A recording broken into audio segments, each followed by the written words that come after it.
Hello, my name is Chris Parham, and this is my project for my mid-semester reviews, spring 2002, the DMI Mass College of Art for Design Studio. And these are my first set of slides. My pillars for DMI are integrity, originality, and creative thinking. And I am in my second semester on the third year program, and I'm also a graduate of Mass College of Art, class of 1990. And my first project deals with the census project that we did for Design Studio, in which I asked my classmates to see if they could find the difference with uncooked rice, 4 different kinds of rice: jambalaya, black beans and rice, red beans and rice, or dirty rice. And what I did was I had my classmates take, for instance, samples that you're seeing right here, to see if they could tell the difference between the 3, because they're all made with similar ingredients, between the 4, excuse me. And the purpose of this project, basically, like I said, is to try to find out how, which one is which, considering the fact that they all come from like the same ingredients. So what I did was during class, I had my classmates. I brought in these samples that you see right there, and what they basically did was they sniffed it, they looked at it, they saw the color of it, the texture of it, to find out which one was which. And the purpose of me doing that had more to do with the fact of me trying to do the research that I did dealing with these staples of New Orleans cooking that comes from the province regions of France and Spain. And also that jambalaya, for instance, is an American Creole and Cajun dish, which is usually cooked in a large pot with all the ingredients, which are meats, vegetables, seasoning, and it comes from the French Quarter of New Orleans. And this is my research page, in which I was just basically trying to give an idea of the purpose of these foods and the substance of these foods and what they meant to, for instance, to slaves who brought a lot of the ingredients with them.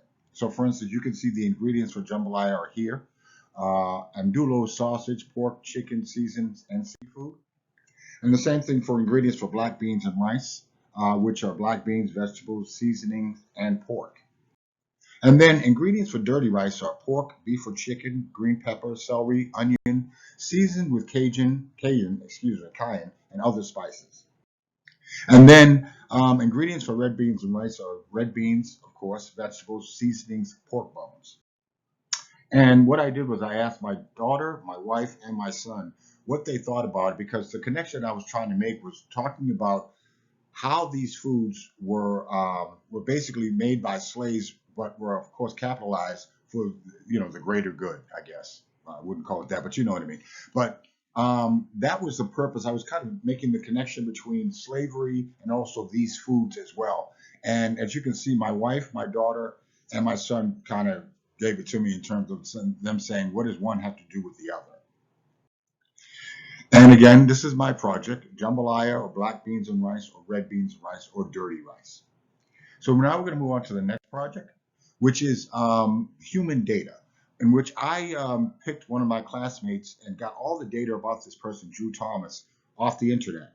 And the basic things that I got were basically what kind of foods he likes, games he likes, does he do animation, he likes this particular group, this art group, excuse me, this specific group, and this other group over here. So just kind of the whole idea of like me taking human data and making a poster out of it. So what I did was I made a poster, called it the Human Data Poster Design, of course, for Drew Thomas, in which Drew would be doing one night at the Apollo Theater. So at that one night, of course, on April Fool's Day, he would be doing stand-up comedy, illustration, magic and card tricks, video game design, animation, soccer demo on stage, rap battle, Assassin's Creed, free bagels. He likes the bagels from this particular shop, and also speed dating inspired piano and guitar lessons. So I wanted to basically put all of the things that Drew talks about and likes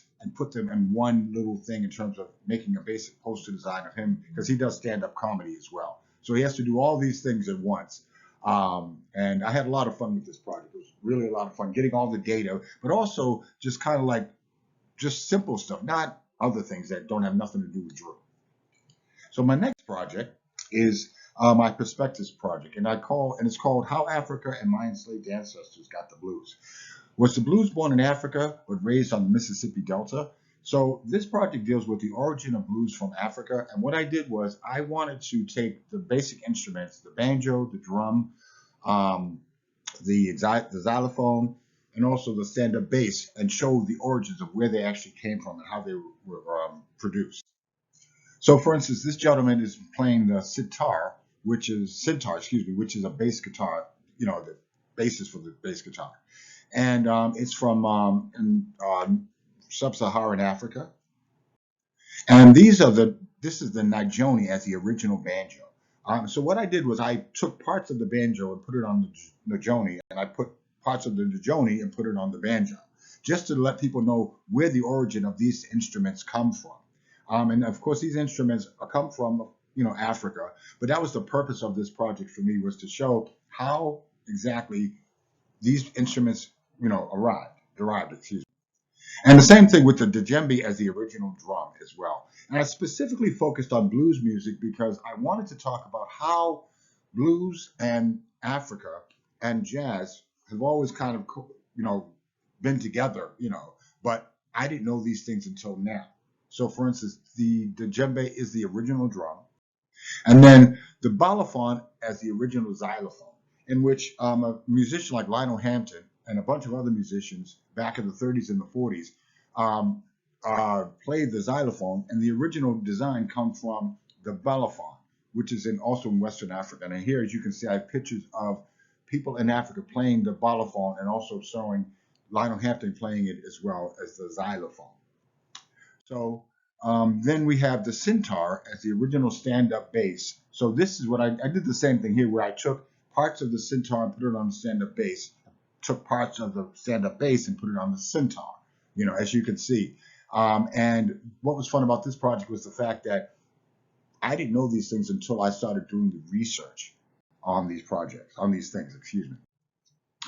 So that's the end of my project, how Africa and my enslaved ancestors got the blues. And this picture that you're looking at is a picture of a juke joint that they called them back in the segregated South, most likely in Mississippi or Alabama. So this picture was probably taken in the early 1940s. So for my next project, it's called The Psychology of Laughter.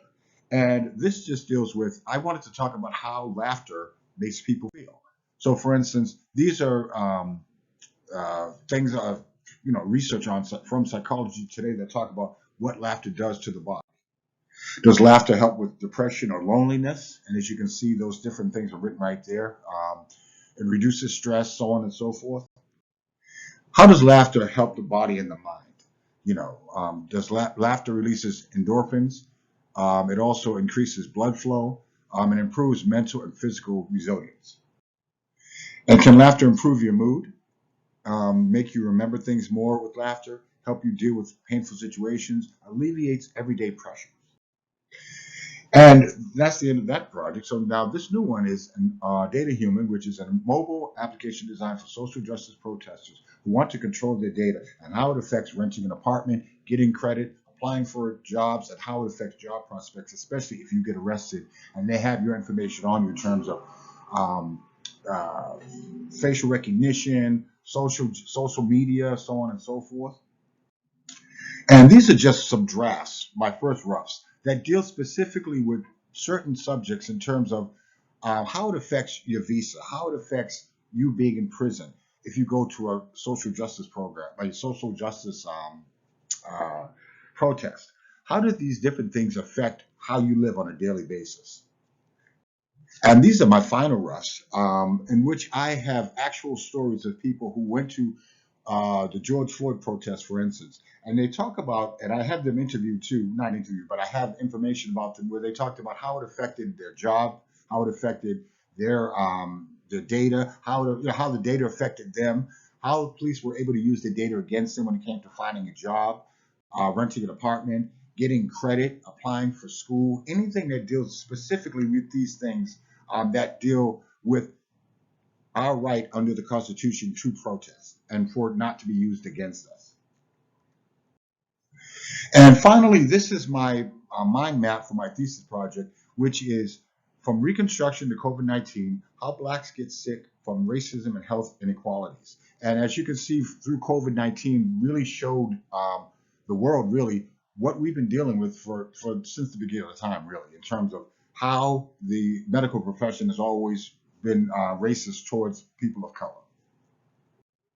Thank you very much. I appreciate it.